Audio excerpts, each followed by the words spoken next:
guess I have to. Okay, we're good. Yeah.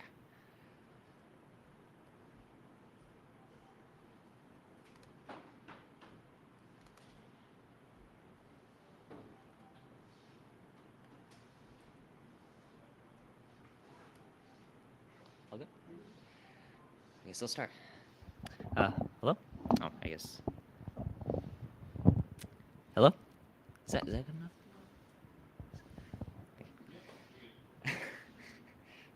Hi, everybody. Welcome to ACM's first Intro to Tech for the semester. My name is Alex, and I'm the project officer. And today we're going to talk a little bit about Kubernetes. So I guess a couple of announcements before we go ahead and get started.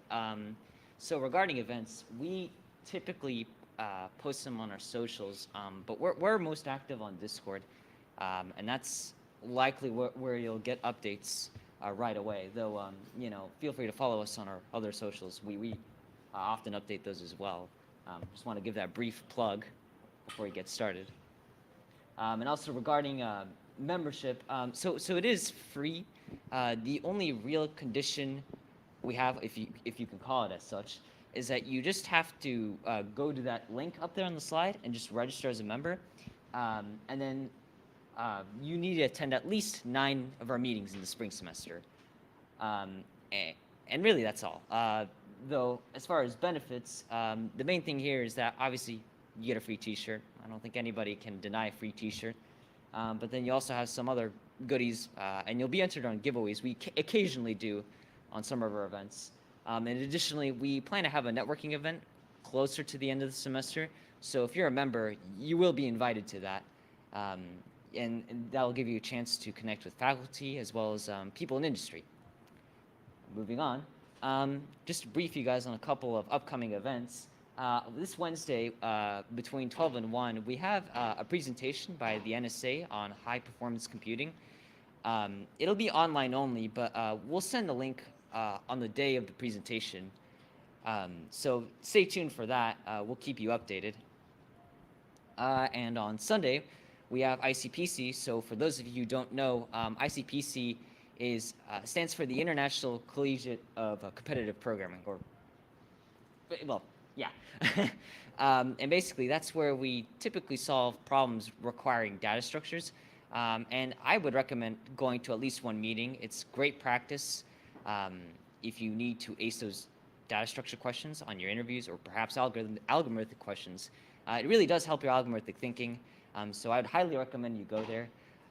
And traditionally, we held these on Saturdays, but we've changed the time a little. So from now on, they're on Sundays, 10 to 1 p.m. Is that? I think that's right. And we'll also have a hybrid meeting there. So it's both online, but you can also attend in person if you so choose to. And then finally, just to remind you once again, just make sure you sign into today's meeting. I might have gone a little fast, so I'll go ahead and leave the QR code there for a sec. And if you prefer the link, that's also there for you. So give you guys a minute to do that.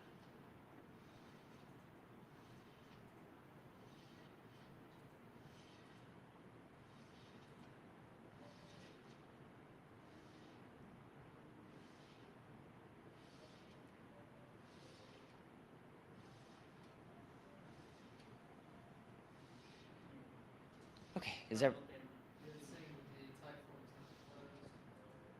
Oh, it'll probably be there by the end of the presentation, or perhaps in the middle. But we'll remind you again. So if you forget, don't worry. We'll make sure to remind you there. But with that out of the way, let us get started with our introduction to Kubernetes. So a little bit of context. What exactly is Kubernetes? What does it do? Well, Kubernetes is a container orchestration technology. But now I guess the question is, what the heck is a container? I think orchestration is pretty obvious. It sounds like Kubernetes manipulates or manages containers. Well, let us consider perhaps a virtual machine. Most of you are probably aware of what a virtual machine is, right?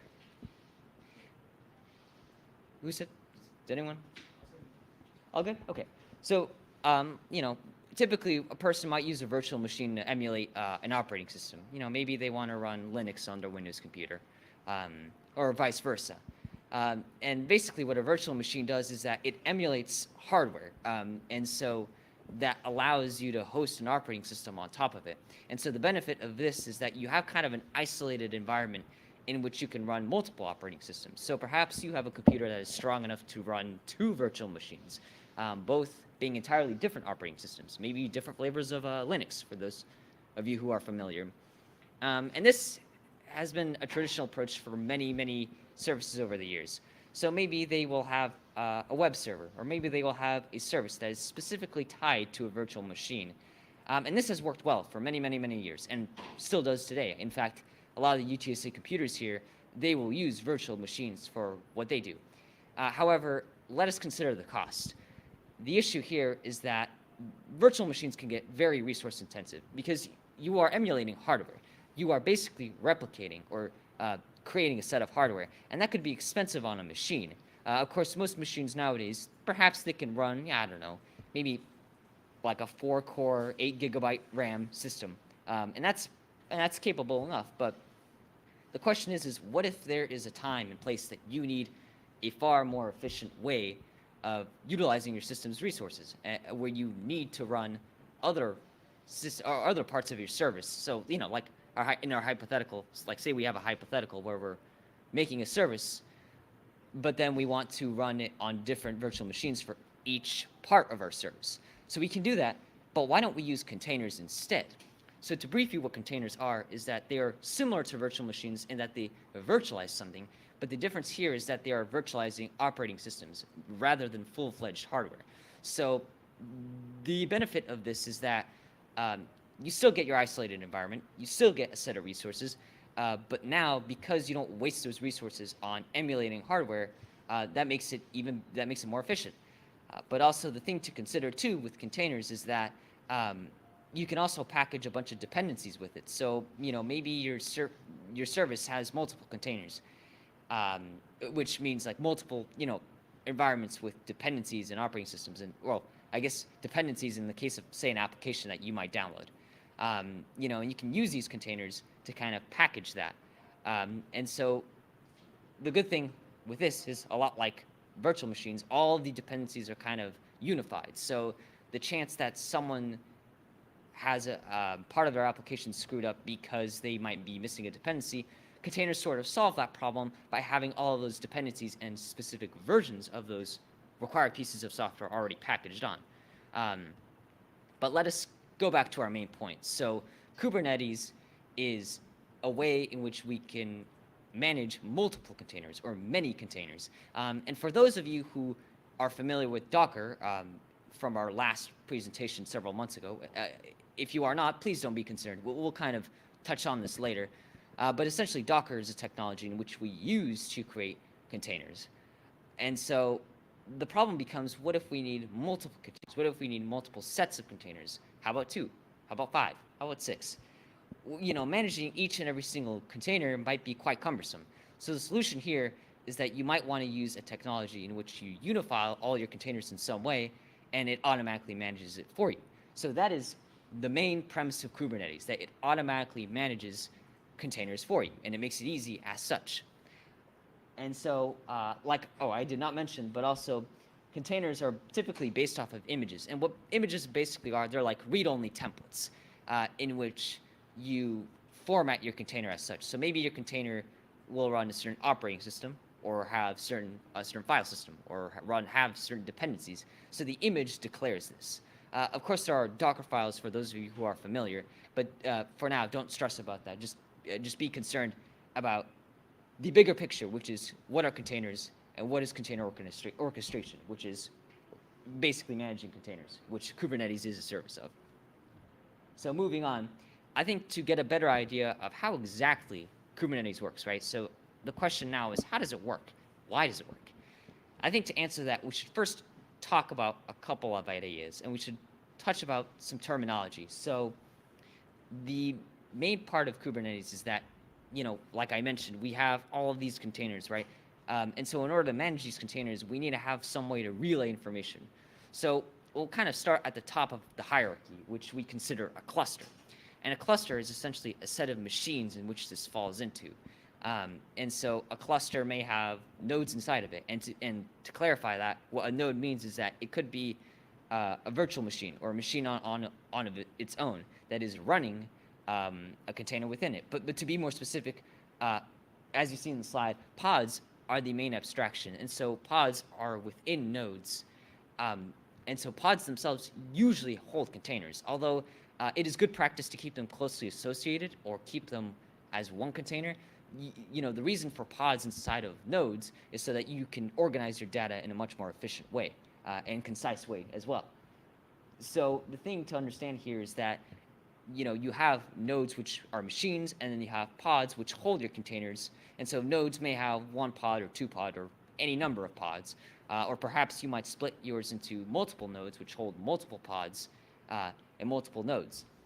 And so as I mentioned, the cluster manages all this information, but there's a couple of questions, right? So how exactly does a node know what information to transfer? How exactly do we know information about the container?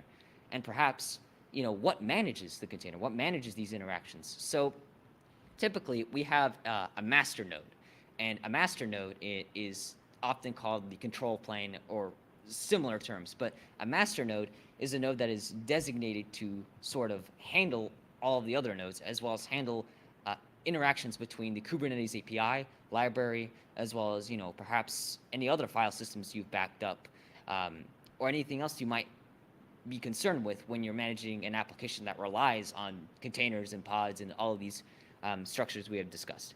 So in order to paint a better picture, here's a diagram of how that architecture sort of looks like.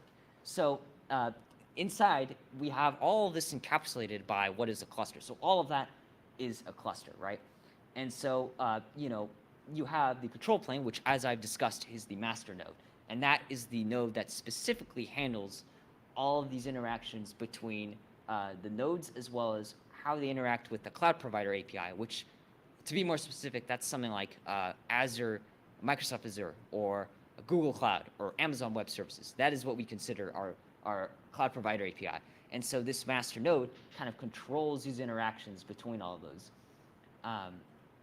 But let us consider, however, what about the nodes themselves? How do they interact with the API? How do they interact with the master node? So typically, we use something called a kubelet. So you'll see it in that diagram there. A kubelet is basically what manages the interactions between the nodes, the pods, as well as kind of relays information to the master node itself. So I hope that this has drawn sort of a clear picture in your mind. What exactly is Kubernetes? Now, for now, don't be concerned with a lot of this terminology on the side. So you'll see something like etc, you know, kube proxy or scheduler. For now, do not be concerned with that. Just understand that the big picture is that it is sort of like a hierarchy, and it is a way to organize our containers that we have created somehow, and our nodes and all of our information. Before I proceed, does anyone have any questions? We're all good? Okay, I'll proceed. So I've discussed what exactly is Kubernetes, some of the context, and how does it work. But now the greater question is, why would you even bother with it? So this kind of goes back to what I was discussing earlier. So part of what makes Kubernetes so effective is that its ability to kind of take a divide and conquer approach, where we split all of this information, where we split all of our services into tiny components in and of themselves. And that is what we mean by scalability, right? So we can kind of encapsulate, or we can kind of simplify these services in a way that makes it accessible to the developer, because you probably don't want to be constantly updating a set of containers. So being able to scale means that we can easily manage these containers, but also we can consider the hypothetical that maybe your service needs more machines, or it needs more containers, or it needs more servers. So Kubernetes, part of it is that we can create more containers, or we can create more nodes that will help us manage our services, that will help us create more microservices or create copies of microservices, so that we can balance, you know, the load on all of these equally. And that's also what we mean by load balancing, so that one node does not receive all of the, so like consider you're running a web application, right? So maybe your website is so popular that it's getting hundreds of thousands of visitors, maybe a million. per day, or maybe even more. So what if, for example, you have only a couple nodes, but all of those nodes are now kind of crowded, and you did not expect this. This was completely out of your expectations. You didn't realize that your service would be so popular. So part of what Kubernetes is good at is that, like I mentioned, scalability, but also load balancing. So, if you need more servers, you can, or you need more containers, or you need more services, you can expand that easily using Kubernetes. And then load balancing, to be more specific, it means like allocating these resources more appropriately across all of your nodes, across all of your pods, and across all of your containers. So that is part of what makes Kubernetes so well used in industry, as well as in some practical projects. But what if, for example, you have all this, right, and maybe your data gets corrupted, maybe your hard drive, blows out for some reason, it just dies. Well, Kubernetes has something called self-healing, and to be more specific, what that means is that it will create backups of what your machines or what your nodes have previously looked like. So in that last slide, you might have seen etcd persistent store. So that is actually what kind of manages the backups in your nodes. Of course, it's in the master node, and that kind of manages everything else, but that is kind of what helps you get these backups. And like I said, don't be concerned with all this ideology. Just understand that I want to use it to make a point that Kubernetes has a lot of features that you can utilize. But I hope that makes it clear as to why someone might be incentivized to use Kubernetes. Yes, you have a question? Yeah, so when you said it is widely used in industry and some practical projects, what does it directly, what's like the direct use for it? So is it more for like the user connecting to like cloud API and like managing different servers and stuff like that? So, or is it like GitHub where it's different versions of software? What does it directly do? good question. So, so that gentleman over there, what he asked is, what exactly do we use it for? Or right? Is that? Yeah, pretty much. So what exactly do we use it for? So I want to make it clear that we use Kubernetes as a way to manage services. So, like, let's say you have Netflix, right? So Netflix, like initially maybe Netflix, they could have run several virtual machines, and they could have said, oh, maybe we have one for our video service or server. We have another one for our, maybe how the client interacts with our playlist, or maybe another one for data analytics. So the point of Kubernetes and the use case here is that it allows you to kind of simplify how you've declared your services. So rather than having to, reorganize your entire infrastructure for maybe one tiny change, the thing with Kubernetes is that it allows you to kind of scale that, and allows you to kind of create more services without much effort required in order to compensate for that demand or meet that demand. Does that answer your question? Okay. I have an example. Can I explain that? Maybe it makes it clear. Sure, go ahead. For example, in our lab, we have some students that work on different deep learning models. So some students work with TensorFlow, some students are working with Python. So we deployed Kubernetes, and in Kubernetes we have a service named Kubeflow. Using the Kubeflow, we can create different Jupyter notebooks. And for example, for every student, we created a Jupyter notebook with different packages. For example, with PyTorch, with TensorFlow, or different version of it.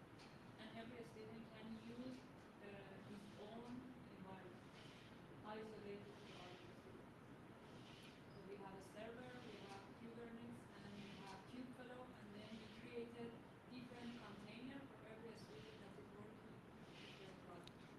Yes. So what that lady over there said is for the stream viewers, she works in a lab, right? Is that? Yeah. Yeah. I'm working in the lab. Yes. So she works in a lab where multiple students have to use TensorFlow or some machine learning API, and they need to process data, individually. So Kubernetes, in her case, that solved her problem by having each container or each like a set of containers for each student so that they can make their own machine learning computation. So rather than having to rely on one monolithic server, each student has an isolated environment in which they use containers specifically for the application of machine learning. Is that correct? Yeah, absolutely. And with different resources. I mean, for example, one of the model is a heavy model, so we associate 4 GPU for that one. But another one is not such a heavy application, so it just needs one maybe CPU, not GPU at all. Right. Yeah, so for the stream viewers, so what the person mentioned is that they could allocate their resources for their different containers. So maybe they needed 3 GPUs for a really heavy computation, but maybe another one only needed 1 GPU for a very relatively small computation compared to the other one. So that is part of Kubernetes, that you can allocate these resources so that maybe you need one microservice that needs more power, or another that perhaps needs a little less power. So that's also kind of part of what load balancing is. And I hope that clears up your initial question from the back. Good. So just to move on, kind of to elaborate what I said earlier about containers. So essentially, I had mentioned that those of you who are familiar with Docker know that you typically use Docker in order to create containers. And so the main point of this slide is that I want to get across the idea that it is not a either-or relationship, but rather it is an and or with relationship. You use it in conjunction. So you could use Docker to format your containers, but then you can use Kubernetes to manage them. So, maybe you declare a couple containers in Docker, but then you can tell Kubernetes, hey, here's a template. Here's how it should be structured. And then Kubernetes will kind of handle that for you. It will allow you to kind of manage all the containers you have made, but in a much more straightforward and seamless manner. So now I want to talk about, oh, I'm sorry, yes? Correct me if I'm wrong, but Kubernetes uses the YML text format for some of this stuff, right? Just like Docker does for a lot of Yes. So the person in the back, the gentleman in the back, he asked, does Kubernetes use a YAML format much like Docker does? And the answer is yes, it does. So much like Docker, Kubernetes will often have YAML to define some parameters. And in fact, we will talk a little bit about this in a bit when we discuss Helm, which is a package manager for Kubernetes. So yeah, that was a good question. But now moving on, so I guess the question here is how exactly do we talk to Kubernetes? So how exactly do we manage Kubernetes and what it does? So we can do this through the use of Minikube and kubectl. So to clarify, kubectl is basically the command line version of Kubernetes. So you can use, so what that means is that it's kind of a text-based only interface in which, you can type out commands and you can issue commands and you can tell Kubernetes a certain thing to do. Like maybe you want to start a cluster. Okay, you can just use kubectl and a related command to start a cluster, or just to start another node maybe. And Minikube is, in contrast to kubectl, it's more of a graphical user interface. So perhaps you want to see all of your statistics in real time in a nice, more straightforward fashion. You can use Minikube to put that all on display for you as a user interface. So it looks a little pretty. And in a minute here, I'll take a detour to cheat SH, and I'll show you some of the commands that we typically use for kubectl and Minikube. But here, I want to demonstrate that this is typically how Minikube will look like to most people, where you'll have a user interface. It'll tell you, how many pods you have, how your deployments are doing, and just a lot of statistics that someone managing all these containers and these clusters and these nodes might find useful. So now what I would like to do is I would like to go to cheat SH, as I have mentioned. SH, I hope you guys can see that. It's probably not. Yeah, I think that's better. So I personally use this website, and it was recommended to me by someone in the back there, Joshua. But this is kind of a nice index on finding commands or what they do. So like, for example, if you want to know what you can use in kubectl, you can type that in, and it should show you right there.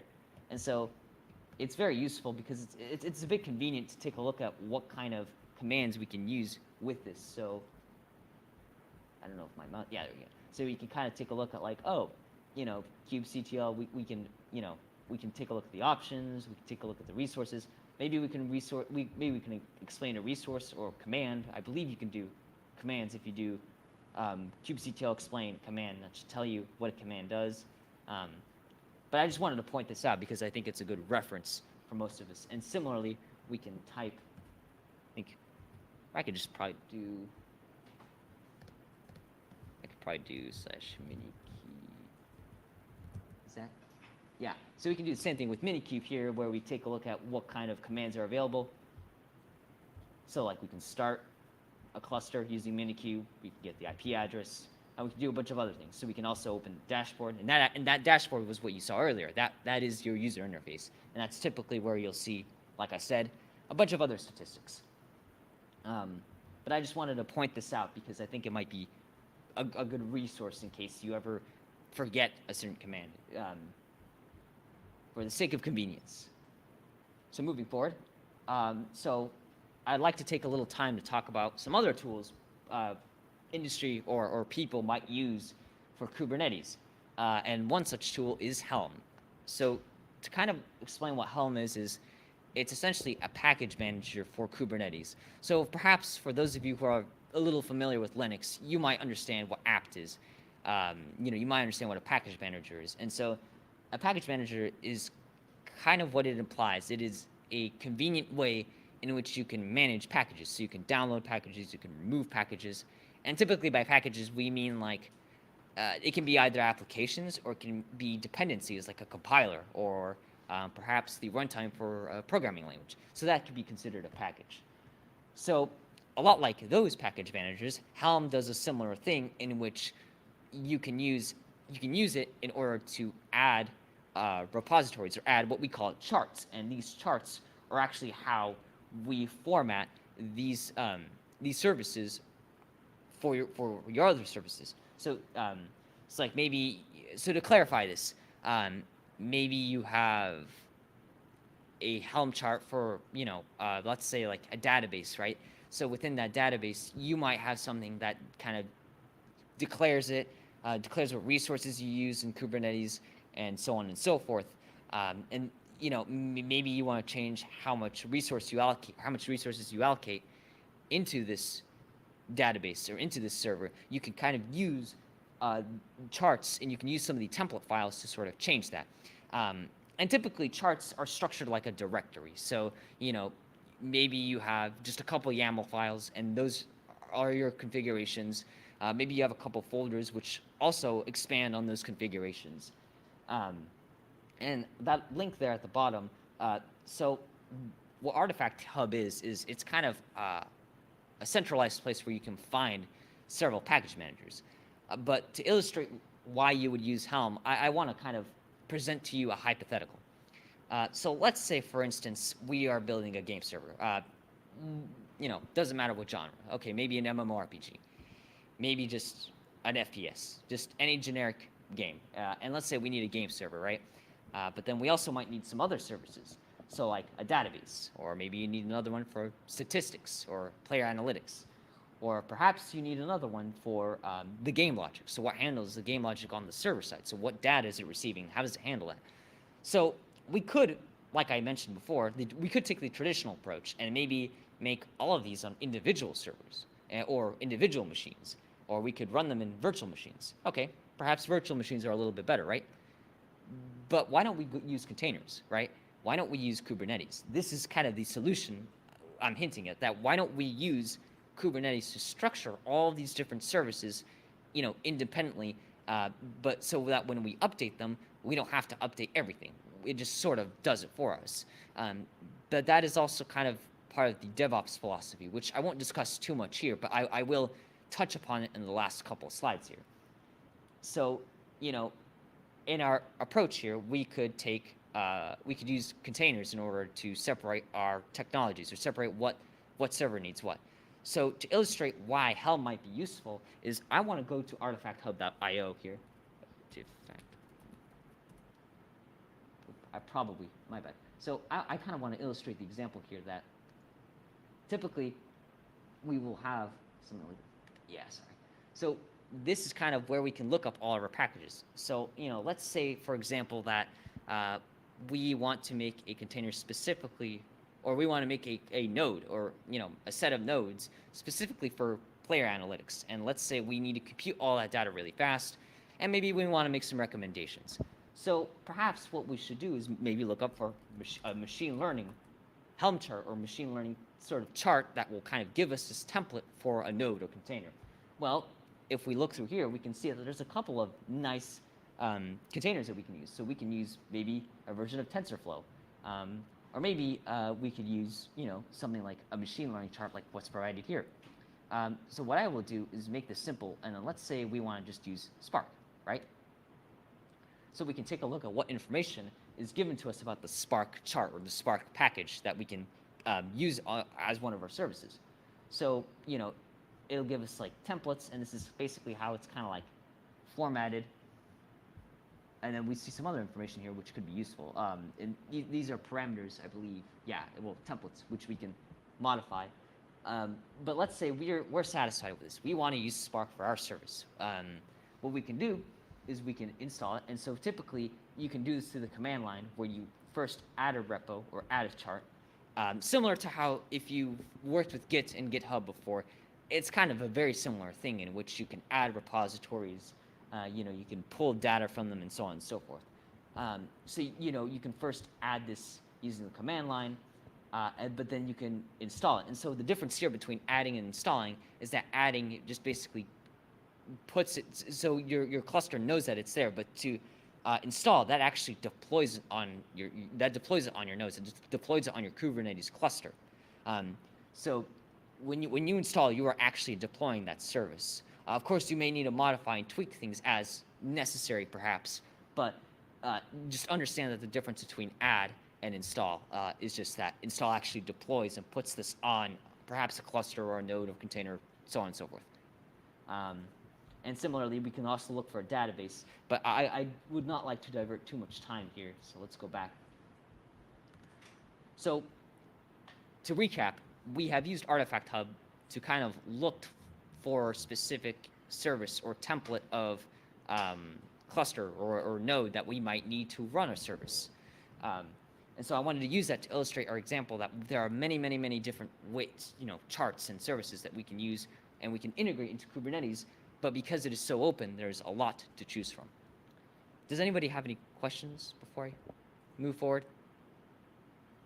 All clear? Okay. So kind of what I mentioned before is I want to take a brief detour and sort of talk about what exactly is the DevOps ideology. Because I threw around that word earlier, if you notice. I said DevOps. So I guess the question now is, what does that mean? So likely some of you are probably familiar with what DevOps means. But to kind of simplify it, it is basically a set of technologies and processes that, either developers or, developers will typically use in order to constantly deploy and constantly, move around the software pipeline. So rather than, wasting time, perhaps deploying code, we can just make it easy on us. And we can say, we can have continuous integration and continuous deployment, which are parts of the DevOps pipeline. And we can have them manage all the pushing into our repository, all the handling of uploading our code onto the cloud for us. We can essentially use DevOps as a way to simplify how much we work and what work is being put in. So rather than having to fumble around with a repository and maybe pushing code, you kind of already have some DevOps technologies which sort of do this for you once you are finished programming. So when you're ready to upload your changes, you might have something DevOps related which will do that for you automatically. And so the main takeaway here is that DevOps, the mantra of DevOps is, efficiency in the software pipeline. It is deploying, building, and going through that pipeline as efficiently as possible without wasting little time as necessary. Which, and to kind of clarify why this matters in the context of Kubernetes, Kubernetes is one such technology where you might integrate the DevOps pipeline. It is a part of the DevOps pipeline where you might use Kubernetes to manage these containers and mess around with them automatically. And like I said, that is one of the strong points of Kubernetes, that it will automatically do all this managing for you. And that is such a strong factor in why it's used in the DevOps process and furthermore, the industry. So now what I want to do is I want to go over a Katacoda demo, and I'll basically walk you guys through what is going on when we launch a cluster using Kubernetes. And so it won't be terribly complicated, but I just kind of want to use it to sort of show how someone would use Kubernetes commands and how someone would use, the tools I mentioned like kubectl and minikube. However, the only thing that this does not mention is Helm. But if anyone has any questions about that, I can go into a bit more detail. So let's bring our demo here. Oop. Yeah. Okay. So we have so this is just launching a single node cluster. So feel free to go to that URL up there. I don't know if they have it linked on Stream Chat. I'll probably give it a second here so people on Stream Chat can follow through as well.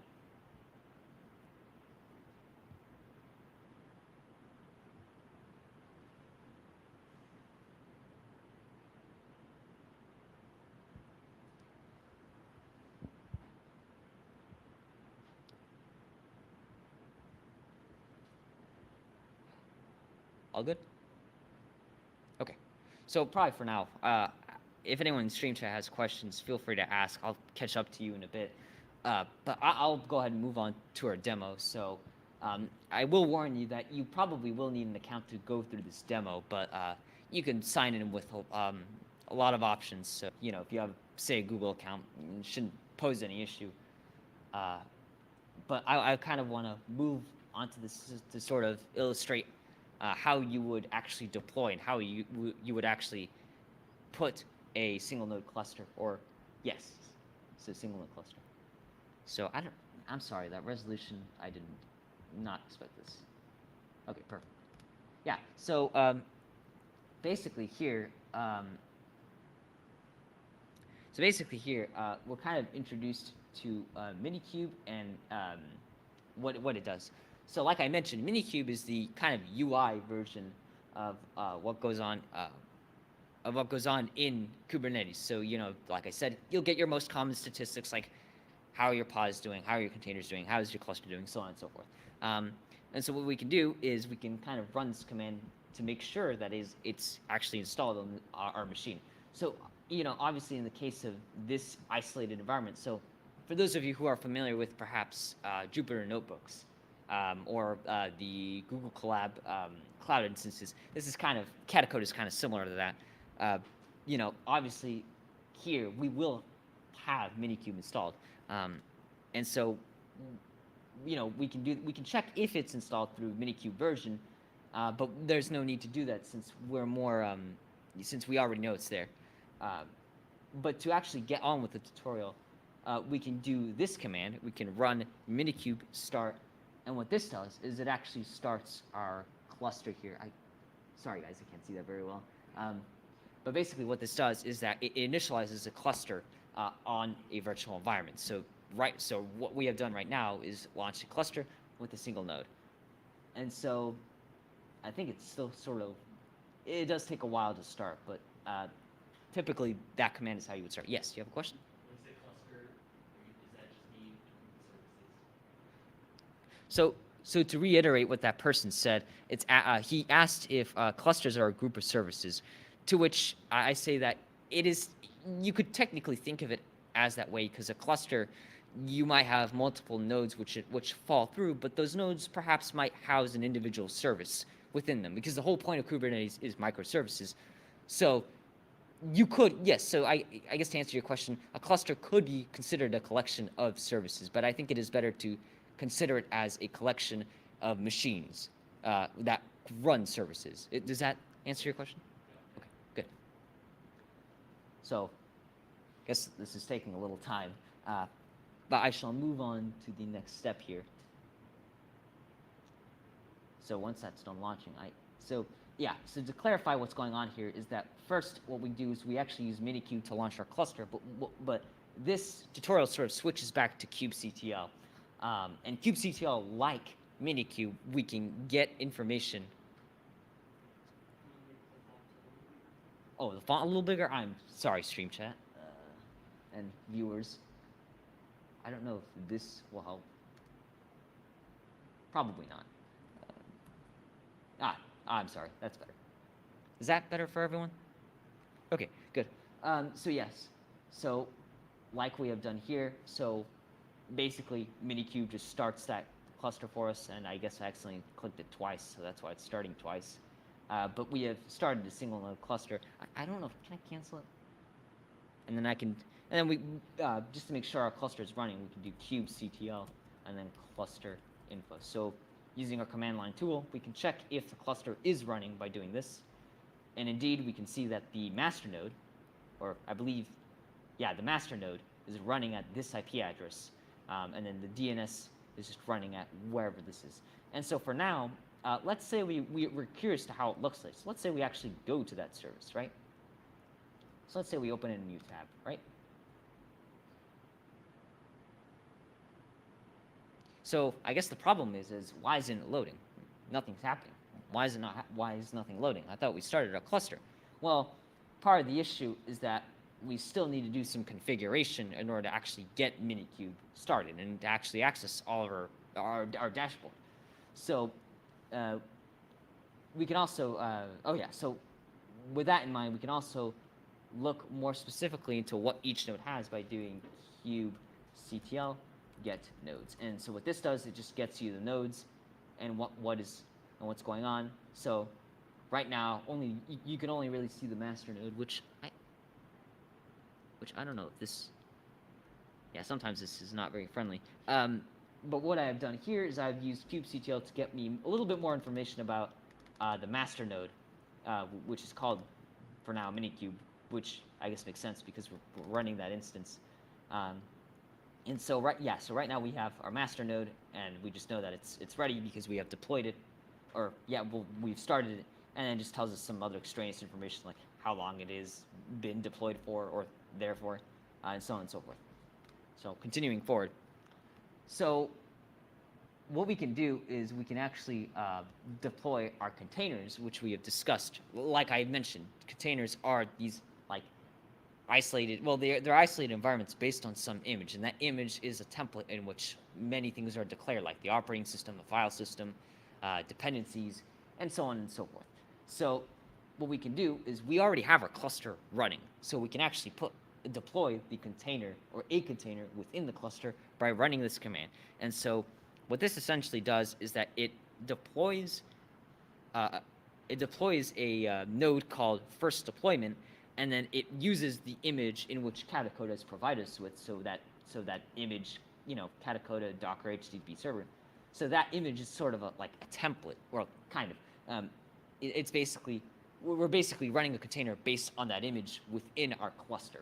And we can actually see, so if we do kubectl get pods, right? So like I mentioned, the whole Kubernetes thing is a hierarchy. So we can see that within our pods, we have a node, or a container, which is called first deployment, as we have named it. And we can see some of the other statistics we have on here. Is the text good enough for you guys, or is? I'm sorry. I hope it's not too small. Regardless, so like I mentioned, when we did get pods, we know that there is only one pod because we have only deployed one container, and that pod has that one container within it. But like earlier, if we tried to run this yet again, so let's say I reopen that. I guess I can't. But let's say I reopen that. We still won't see it loading. So what we have to do actually is in our deployment, we actually have to expose port 80. And for those of you who are familiar with HTTPS and how that works, we basically allow a connection, through how a web browser will typically ask for one. So using port 80. So what we can do is you can run this command, and this basically, exposes. This basically allows it so that we can access this container using port 80. And so then what we can do is we can run this command here. And what this does is basically verifies that we can, in fact, use port 80 by running an HTTP request, which is how a lot of web pages load, for those of you who do not know. So don't worry too much about the specifics of this command. Just understand that this is a way of checking if whether or not what we have done actually works, if whether or not we can access this deployed container using, using this port or using this method. So continue on forward. So in order to actually finally see what Minikube is doing, well, first we need to make sure that the dashboard. So like I mentioned, the dashboard is like the main UI. So we need to first ensure that that dashboard can actually be shown. So we do that by doing Minikube add-ons enable dashboard. So that is an add-on. So the dashboard is an add-on in which we enable using our Minikube command, and we can use that to basically, like I mentioned, check all these statistics. So then what we can do is, like I mentioned earlier, typically in Kubernetes we have YAML files which kind of declare a lot of these containers and a lot of these ideas. So what this command doing here is that it applies this definition to our, it actually just applies this definition here. And so we can run that command and it basically deploys it with that definition. Or rather, I guess more accurately, it kind of applies that definition to what container we've already deployed. And so to actually check that it indeed does work, we can get the progress of here. Well, firstly, yes, we can check. Well, yes, sorry. So firstly, what we can do here is we can check if the dashboard, because we've deployed the dashboard thing here, we can check what pods are in there. So remember, like I mentioned, it is a hierarchy. So that pod could have a container or multiple containers which are closely associated. So I guess I apologize. I should clarify. So right now we have one pod which has which has these different containers running on it. And so, like I mentioned, the rule of thumb is you typically want one container, but because these are closely associated, there is reason to have multiple containers. And finally, we can actually check if we can access the dashboard by doing this URL, which looks like it is accessing. And so here we go. We actually see some of our statistics here that we can see that that first deployment container that we have declared earlier is actually still on there. So it's actually still being deployed. And we can see that it's still running on what we have declared. So this will probably conclude the demo. The big picture here, and the main thing to take away, is that this is more of a practical example, although I think it might be a little difficult to see. This is an example in which we would use a cluster to deploy a web application, a very simple web application, in which we run an HTTP server. And so obviously we had to do some configuring aside from setting up and deploying the containers. But the main thing here is that we have used Kubernetes to launch an HTTP server. So I'll quickly go back to our presentation here.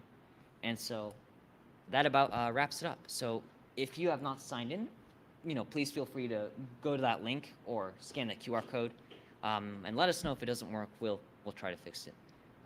But yeah, thank you guys, and I really appreciate your time. Thank you. Thank you guys.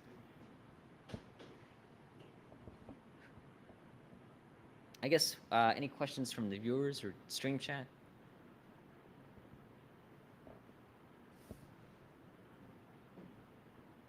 All good? Okay, thank you.